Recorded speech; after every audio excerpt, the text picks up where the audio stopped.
Do you feel safer now? Or do old wounds still echo sometimes? I never imagined that a drizzly Tuesday afternoon in the musty conference room of Ellis and Associates in downtown Cleveland would become the moment my world cracked open like an eggshell under a hammer, but that's exactly what happened. There I sat, Emily Harper, 42 years old, squeezed into a too-small chair that pinched my legs, surrounded by the family that had spent decades treating me like the leftover slice nobody wanted. My parents, John and Susan Harper, perched at the head of the polished oak table like they owned the place, which, in a way, they did now that Grandpa William was gone. Dad, with his salt and pepper hair slicked back, and that perpetual furrow in his brow from years of barking orders at construction sites, leaned forward, his gold cufflinks glinting under the fluorescent lights. Mom sat beside him, her pearls clutched tight, her lips pursed in that way she had when she was about to deliver a backhanded compliment. And then there was my brother, Mike.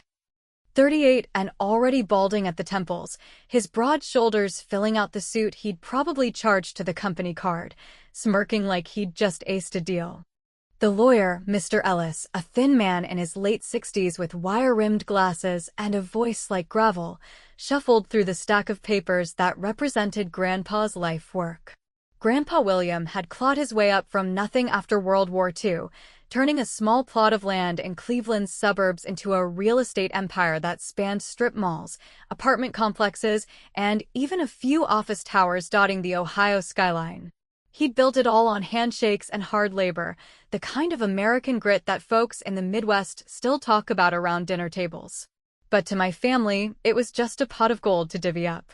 Mr. Ellis droned on, his words measured and emotionless. Dad inherited the majority of the company shares, enough to keep him calling the shots for another decade. Mom got the beach house in Florida, the one with the pool she'd always bragged about. Mike snagged the executive vice president title and a hefty bonus package. The cousins and Aunt Lydia murmured approvals, nodding like this was all as it should be. Then came my turn. Mr. Ellis glanced at me briefly, his eyes softening just a fraction, before reading out the line that hung in the air like a bad joke, a one-time payment of $5,000 and the old Buick Grandpa had driven until his heart gave out last winter. That's it. No shares, no properties, nothing to build on. I felt the heat creep up my neck, but I kept my face neutral, staring at the water stain on the tablecloth instead of meeting their eyes. Dad let out a bark of laughter first, the kind that echoed off the paneled walls, and slapped the table lightly. Go earn your own, Emily. You've had plenty of time to get your act together. Mom joined in with a tinkling giggle, covering her mouth like it was all so amusing, and Mike's smirk widened into a full grin, his shoulders shaking. The room erupted, Aunt Lydia chuckling nervously, the cousins exchanging glances that said, well, she did drop out of the family business. It stung, that laughter, burrowing under my skin, like the cold rain seeping through the window cracks. 15 years ago, I'd walked away from Dad's company after pouring my soul into designs for affordable green housing ideas he promptly claimed as his own to seal a big contract with the city. I'd raised my daughter Lily alone since her dad bailed when she was 2, scraping by as a freelance accountant in our little ranch house in Parma, while they lived like kings. But yelling back? No, that would just feed their narrative of me as the hothead, the failure. So I stayed silent, my hands clasped in my lap, nails digging into my palms, thinking, what a bunch of self-important windbags, but keeping it locked inside. The will reading wrapped up quickly after that, folks shuffling papers and making small talk about the weather or Grandpa's old fishing stories. I stood to leave, grabbing my purse, ready to drive home to Lily and her after-school snack of peanut butter crackers, when Mr. Ellis cleared his throat one last time. The room hushed as he rose from his chair, his movements deliberate, like he was handling something fragile. From his briefcase, he retrieved a thick, cream-colored envelope, sealed with red wax that bore the imprint of Grandpa's signet ring, a simple WH intertwined like vines. The paper looked aged, as if it had been tucked away for years, waiting for this exact moment. This, Mr. Ellis said, his voice dropping to a near whisper that cut through the chatter, was left specifically by your grandfather, for her eyes only. He extended it toward me, and every head in the room swiveled my way. Dad's laughter died mid-breath, his face tightening into a mask of confusion. Mom's. Pearls slipped from her fingers, clattering softly on the table. Mike's grin faltered, his eyes narrowing as he leaned forward. The envelope felt heavy in my hands, the address scrawled in Grandpa's familiar, looping handwriting, to Emily, open in private, but no, it's yours alone. My pulse thrummed in my ears, a mix of curiosity and dread twisting in my gut. What could Grandpa have hidden that would make the room feel this small, this charged, like the air before a thunderstorm? I glanced at Dad, whose knuckles were white on his chair arms, and wondered if this was the crack that would finally let the truth spill out or bury me deeper in their mess. The envelope burned in my hands like it held state secrets instead of Grandpa's final words, and with every eye in that stuffy Cleveland law office pouring into me, I could almost hear the gears grinding in their heads as they tried to figure out what kind of curveball the old man had thrown my way after all these years of playing favorites with everyone but me. Mr. Ellis nodded encouragingly, his glasses catching the light as he said the will stipulated I could open it right there if I chose, but something in Grandpa's note, for her eyes only, made me pause. Glancing around at the faces frozen in various shades of shock and suspicion, from Mom's wide-eyed flutter to Mike's narrowed stare that screamed he was already calculating how this might mess with his promotion. Dad shifted in his seat, his chair creaking under his bulk, and cleared his throat like he was about to launch into one of his boardroom speeches, but I beat him to it by sliding my thumb under the wax seal, the soft crack, echoing louder than the rain pattering against the window, revealing a single folded sheet of yellowed paper inside, Grandpa's handwriting sprawling across it in that bold, no-nonsense script he'd used for everything from business ledgers to birthday cards. I unfolded it slowly, letting the moment stretch just enough to make them squirm, my heart thumping steadily as I scanned the lines before reading them aloud, because why not share the surprise when it was clear this was about to append their tidy little victory lap? My dearest Emily, it started, the words pulling me back to those summer evenings on Grandpa's porch in Shaker Heights, where he'd sip iced tea and talk about the real estate game not as a way to get rich quick, but as a legacy for folks who deserved a fair shot. Always slipping in praise for my sketches of eco-friendly homes that could house families on tight budgets without bankrupting the planet. You've been the steady one, the thinker who saw beyond the bricks and mortar to the people living in them, unlike the rest who've chased shadows of power while ignoring the foundation you helped lay. That's why I've set aside a trust fund from the royalties on those patents inspired by your college ideas, the solar integrations and modular designs your father dismissed as pie in the sky, but which quietly powered our biggest contracts. $2 million invested wisely over the years, all yours upon verification, to build the life you envisioned, free from their strings. Use it to rise, not to settle scores, but know I saw your worth when they didn't. The room sucked in a collective breath as I finished, the paper trembling slightly in my grip not from fear but from the rush of validation washing over me, those patents I'd slaved over in my dorm room at Ohio State, pouring late nights into blueprints that Dad had borrowed for his pitch to the State Housing Board back in the early 90s, crediting himself in the press releases while I got a vague thank you note and a spot in the mailroom that lasted all of 2 months before I quit in disgust. $2 million, enough to clear the mortgage on our little house in Parma, send Lily to any college she dreamed of without loans hanging over her like storm clouds, and maybe finally launch that sustainable design consultancy I'd sketched in notebooks hidden under my bed for years, the kind of business that could make a real difference in Rust Belt towns like ours where folks were tired of falling through the cracks. I looked up then, and the silence shattered into murmurs, Aunt Lydia whispering to a cousin about always knew William had a soft spot, while Mom fanned herself with a will copy, her face flushed as if she'd run up the office stairs. Mike's mouth hung open for a beat before he snapped it shut, his fingers drumming the table in that nervous tick he had since we were kids racing bikes down the block. But Dad's reaction was the showstopper, his ruddy complexion draining to a pasty white that made him look like he'd seen a ghost from his accounting past, his thick hands clenching and unclenching as if grasping for the control he'd just inherited, eyes locked on the letter like it was a grenade with the pin half pulled. A spark of dark humor bubbled up in me amid the chaos, the kind that comes from watching the bully trip on his own shoelaces, and I couldn't resist folding the paper neatly before tucking it away, saying with a casual shrug, "Well, looks like Grandpa remembered the family motto after all, build it right, or don't build it at all. Guess he figured I earned a piece of that pie fair and square." The quip landed softer than I'd planned, drawing a reluctant chuckle from Mr. Ellis and a few awkward smiles from the cousins, disarming the tension just enough to make Dad's glare sharpen into something almost comical, like a cornered bull realizing the matador had a secret weapon. But the lightness evaporated fast when Dad surged to his feet, his chair toppling back with a thud that rattled the coffee mugs, lunging across the table toward me with his arm outstretched, bellowing, "Hand that over right now, it's not legitimate." William was rambling in his last days. "Give it here before you make a fool of us all."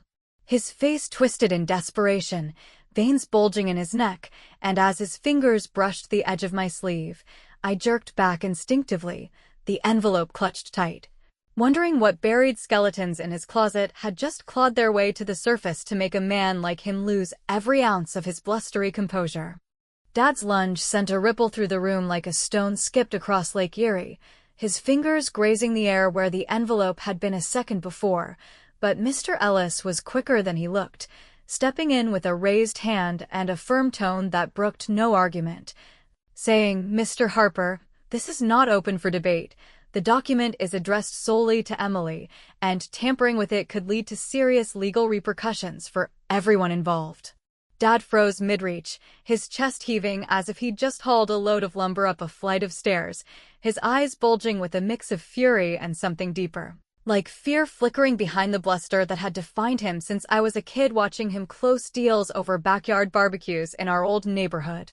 I pulled back into my chair, the envelope pressed against my chest, my mind flashing to those early days in the family business when I'd interned fresh out of college, armed with my architecture degree and a head full of ideas about making housing sustainable for working-class families in Cleveland's fading industrial zones, sketching out modular units with built-in solar panels that could cut energy costs by half and appeal to the eco-conscious buyers starting to emerge in the 90s.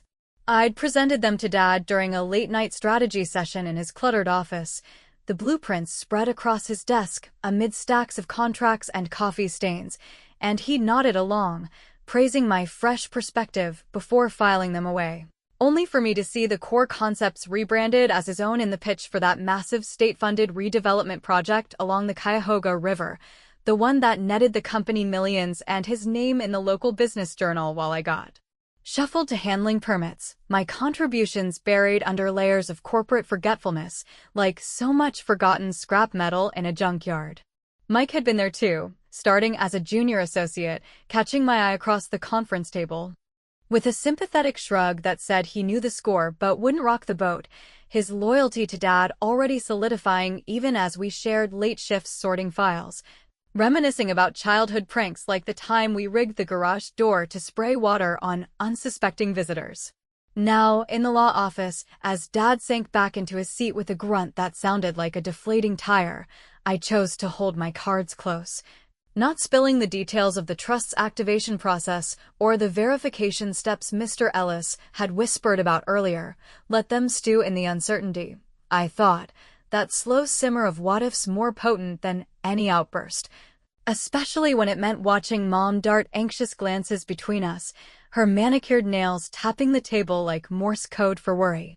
The meeting dragged on with Mr. Ellis outlining probate timelines and tax implications, the air thick with unspoken accusations, until we broke for a recess in the lobby where the coffee machine hummed like a judgmental bystander, and that's when Mike sidled up to me by the window overlooking the rainy street, his voice low and edged with conflict as he muttered, "This is bigger than you know. Dad's been tearing through Grandpa's old files at the office, shredding anything that smells like loose ends, and if those patents are real, it could unravel everything we've built." His words hung there, a dilemma twisting in my chest, because part of me saw the boy who defended me from neighborhood bullies back in the day, sharing secrets under the covers with flashlights during power outages. But the other part remembered his laughter ringing loudest during the Will's earlier slights, so I met his gaze with a wry tilt of my head, replying, "Sounds like you've got some skin in the game too, brother. Maybe Grandpa left you a map to the moral high ground instead of that fancy title."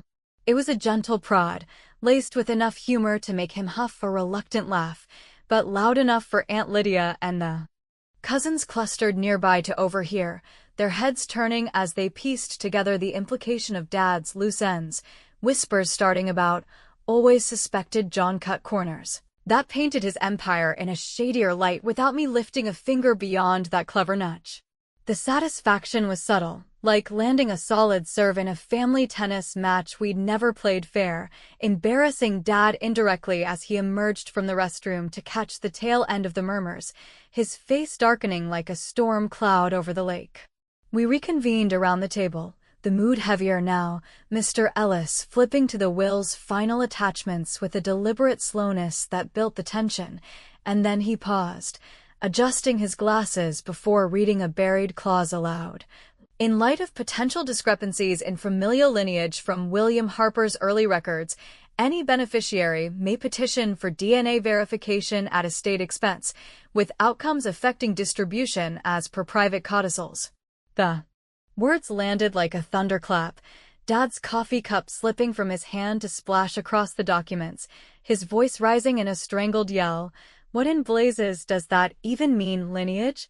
This is madness." Mom went pale, her hand fluttering to her throat, and Mike's eyes locked on mine with a desperation that screamed hidden knowledge, the room erupting in questions as I sat there, the envelope still warm in my lap. Realizing this paternity hint wasn't just a footnote, but a live wire that could electrocute the whole Harper facade, leaving me to wonder if Mike's confession was coming next or if Dad's unraveling would drag us all into the abyss before I could decide how to play my hand. The paternity clause exploded in the conference room like a firecracker at a family reunion nobody invited, Mr. Ellis's measured explanation about Grandpa's early records, and potential DNA petitions hanging in the air while Dad's spilled coffee soaked through the wallpapers, turning the elegant script into blurry ink that mirrored the mess suddenly spreading across our lives. His face a thunderous mask of denial as he jabbed a finger at the lawyer and demanded, "This is some kind of joke. William never mentioned anything about bloodlines, and I'm not entertaining this nonsense from beyond the grave." Mom's composure cracked wide open, her chair scraping back as she stood, tears welling in her eyes while she clutched her purse like a lifeline, whispering hoarsely, "John, you know that's not possible," but her voice wavered with the kind of guilt that suggested maybe it was, pulling me into a whirlwind of memories from our family's fractured past, like the tense whispers I'd overheard. As a teenager during holiday dinners when Mom's old photo albums showed up with pictures of her and some mystery man from her secretarial days before she married Dad, a time when she'd worked for a rival developer and Grandpa had stepped in to smooth things over for the sake of the business merger that sealed our family's fortune. Mike sat rigid, his knuckles white on the table edge, avoiding everyone's gaze but mine, that conflicted flicker in his eyes confirming he'd known fragments of this puzzle long enough to make his earlier laughter at my expense feel like a deeper betrayal.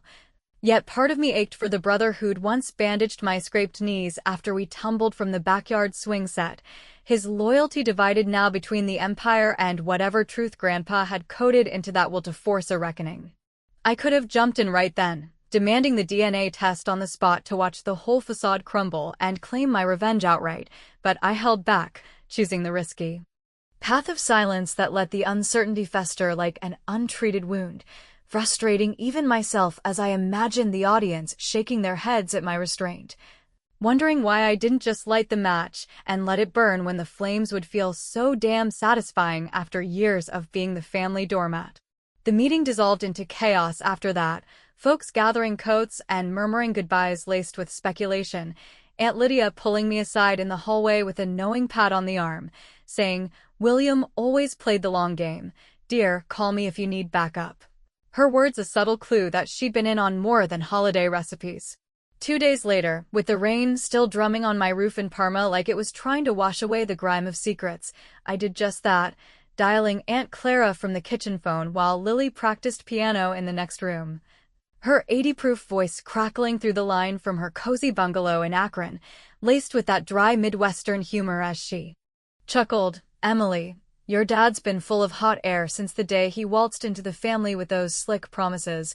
William confided in me about the patents you slaved over, how John twisted them into his ladder, and as for Mike, well, let's just say your mother's wild streak in the 60s involved a handsome accountant who vanished after she got pregnant, but Grandpa covered it up to keep the shares intact, even fudged the records to make John the patriarch on paper."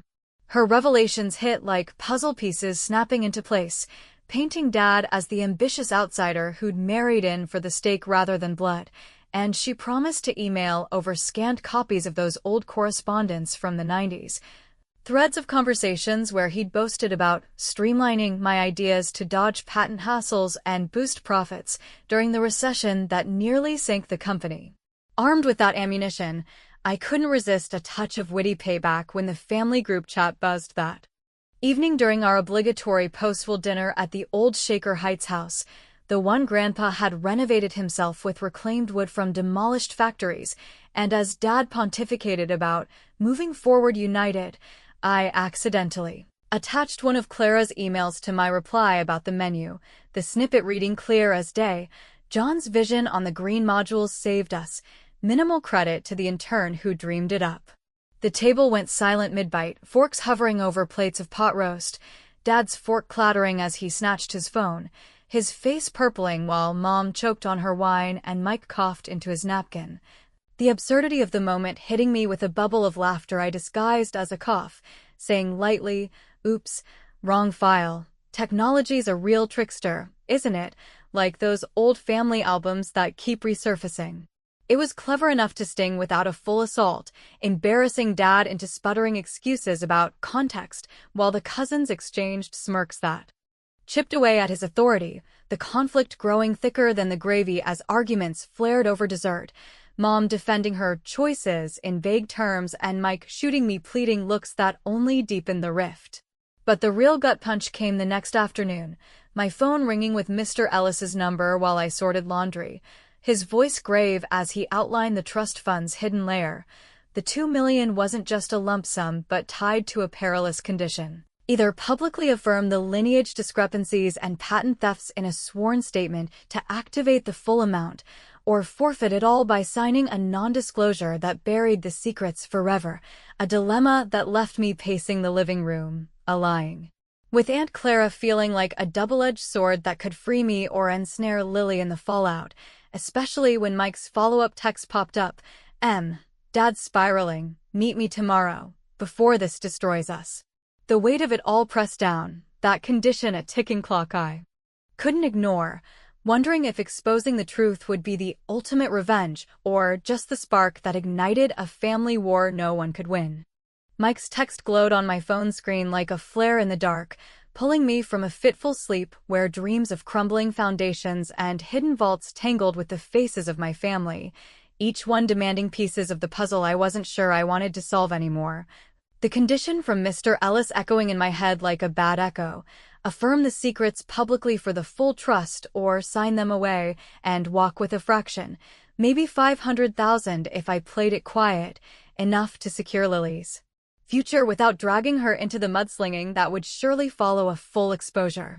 I stared at the ceiling of our Parma ranch house, the one I'd bought on a whim after divorcing Lily's deadbeat dad, its cracks reminding me of the fractures running through us Harpers since Grandpa's heyday, and wondered why I kept choosing the high road, the patient path that let them twist in their own knots instead of yanking the thread myself, a decision that would probably have folks watching this story muttering about how I'd let them off too easy after all the years of slights and stolen dreams. By morning, with Lily off to school and the coffee brewing strong enough to wake the dead, I texted Mike back a simple fine, the old house, 7 sharp, deciding to confront this head-on at the place Grandpa built brick by brick in the 50s, turning war surplus lumber into a symbol of the American bootstrap pull that Dad had twisted into a throne for himself. The drive to Shaker Heights felt longer than usual, autumn leaves swirling like unanswered questions across the windshield, and when I pulled up to the sprawling colonial with its wraparound porch, the lights were already on. casting warm glows that belied the cold reckoning inside. Dad arrived first, his truck rumbling up the drive with that authoritative growl, slamming the door as he stormed in without a word, Mom trailing behind with a casserole dish clutched like a shield, her eyes red-rimmed from whatever late night confessions had passed between them. Mike showed last, his face drawn under the porch light, hugging me awkwardly at the door in a way that stirred old sibling warmth amid the chill, and we settled around the scarred oak dining table where Grandpa had hosted countless strategy sessions, the air thick with the scent of polished wood and unresolved grudges. I placed the envelope in the center like a centerpiece, unfolding it deliberately under their stares, reading Grandpa's words again, but slower this time, emphasizing the lines about my patents and the foundation you helped lay, while weaving in Aunt Clara's clues about Mom's past without naming the accountant outright, saying casually, Grandpa saw the wild cards in the deck, the ones that got shuffled under the table to keep the house of cards standing. Dad's fork paused midair over the untouched food, his bluster deflating into a mumble as the weight of it pressed down, and then, in a voice hoarse like gravel under tires, he admitted, all right, Emily, the designs were yours. I took them because the company was teetering, that recession hitting like a freight train, and I figured one white lie wouldn't hurt if it saved jobs, including yours. The confession hung there, pathetic in its timing, like a salesman finally admitting the deal was rigged after the ink dried, and I couldn't suppress a soft chuckle, replying with a wry edge, better late than never, Dad. Grandpa always preached that the best investments pay compound interest. Guess honesty finally accrued some. It was the witty capstone to my string of subtle revenges, satisfying in its understatement as Mom dabbed her eyes and the cousins, invited as witnesses, shifted uncomfortably, the Empire's shine tarnishing right before them without a courtroom in sight. But Mike broke the fragile hush, his voice cracking as he set down his glass, revealing the twist he'd carried like a stone in his shoe. It's true about the blood, I'm not yours, Dad, or at least not biologically. Mom's fling with that guy from her office in '68, the one Grandpa paid off to disappear and listed me as yours on the birth certificate to secure the merger. He knew it from the start and built around it anyway. The room reeled, Dad's face crumpling into shock while Mom sobbed openly, the lineage bomb detonating the final barrier and explaining the undercurrents of resentment that had poisoned our holidays and board meetings for decades. Grandpa's codicil a masterstroke to force this truth into the light without him pulling the trigger. In that vortex of emotions, I made my choice, signing the waiver Mr. Ellis had couriered over that afternoon, forfeiting the bulk of the trust, but unlocking the separate account Grandpa had quietly funded from patent residuals over the years. A cool $1 million that came with no strings, no affidavits, just freedom to walk away and build my consultancy on solid, untainted ground. As they filtered out into the night, Dad, silent and broken, Mom leaning on Mike, who squeezed my hand with a whispered, thanks for not blowing it up. I lingered on the porch, the cool air carrying whispers of lake winds, driving home with the radio low and my mind swirling. Had I truly freed myself? Or just postponed the fractures, wondering if Mike would chase his biological roots and upend the business, or if Dad would claw back some semblance of control, the ambiguity settling like mist over the city lights, leaving me richer yet restless, pondering if Grandpa's real legacy was the money or the mirror he held up to make us all question what family really meant in the end.